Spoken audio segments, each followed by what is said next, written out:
Victoire de 5-2 des Olympiques de Gatineau ce soir au Palais des Sports Léopold Drolet de Sherbrooke. Étienne Lajoie accompagné de Carl Vancourt pour de votre après-match. Carl, un match qui a commencé lentement pour les deux équipes et puis en troisième période, un match chaudement disputé. Écoute, on a eu beaucoup de difficultés du côté du Phoenix de Sherbrooke à trouver ce momentum et l'entraîneur l'a mentionné après la partie. On voulait vraiment voir une équipe disciplinée, une équipe capable de créer des chances offensivement. On avait également le retour d'Anderson McDonald ce soir qui n'a pas été un facteur pour la formation de Stéphane Julien. Étienne, ce qu'on veut voir toutefois, les Olympiques ont tout simplement été trop forts pour la formation du Phoenix de Sherbrooke dans cette rencontre. Carl, on va y aller avec le sommaire. Le match qui a débuté par un but de Daniel Delpaggio qui avait bougé les cordages en milieu de première période, qui a fait 1-0 pour Gatineau. Par la suite, deux buts de Jeffrey Durocher, un en première période, un en deuxième. C'est 13e et 14e de la saison qui ont fait 3-0 pour Gatineau. Par la suite, Simon Lefebvre a marqué en troisième période, a fait 3-1, Carl. Mais entre ces deux buts, il y a eu un but refusé. On va y revenir plus tard dans l'après-match. Un but qui avait pu faire la différence dans ce match. C'était 3-1, comme je le disais, un but de Simon Lefebvre de Sherbrooke. Par la suite, un but de Sean Boudria qui a fait 4-1 et un autre de William Bass qui a fait 5-1. Le match était terminé à ce moment-là, Carl.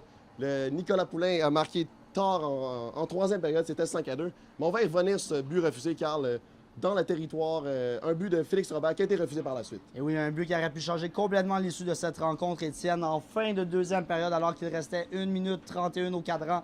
Félix Robert qui avait réussi à glisser la rondelle sous le bâton du gardien de but Mathieu Bellemare.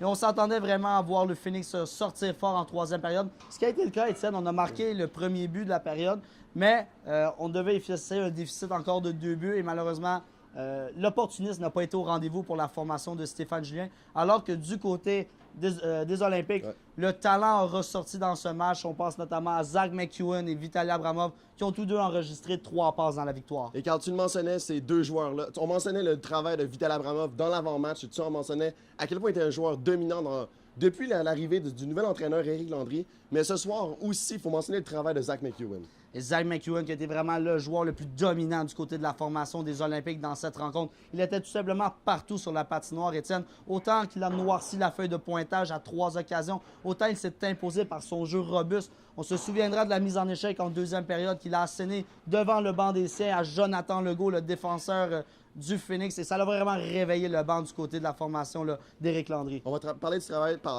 maintenant de Evan Fitzpatrick, le gardien de Sherbrooke. Carl, tu le mentionnais en avant-match, à quel point il était souvent laissé à lui-même par ses défenseurs. Et ce soir, la même chose s'est reproduite. Et oui, c'est pas pour rien qu'on est au 17e rang pour ce qui est des buts accordés pour le Phoenix de Sherbrooke. On en a eu encore une fois la preuve ce soir, Étienne. Un jeu très décousu défensivement et on a donné beaucoup trop de chances de marquer dans un périmètre environ de 10 à 15 pieds et ça l'a souvent coûté des buts pour la formation du Phoenix de Sherbrooke. Et c'est vraiment dommage, écoute Étienne, parce que là, le temps commence à se faire court.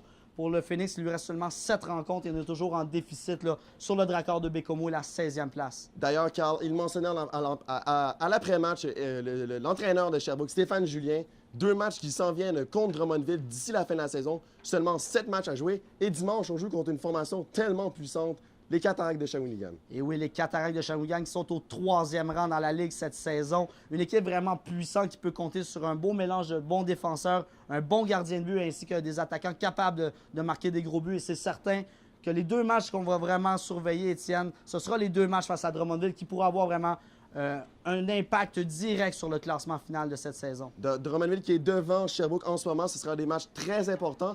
Merci d'avoir été à l'antenne ce soir de TVA Sport. On vous souhaite une bonne soirée et le prochain match à notre antenne, ce sera jeudi prochain contre Chicoutimi à Sherbrooke.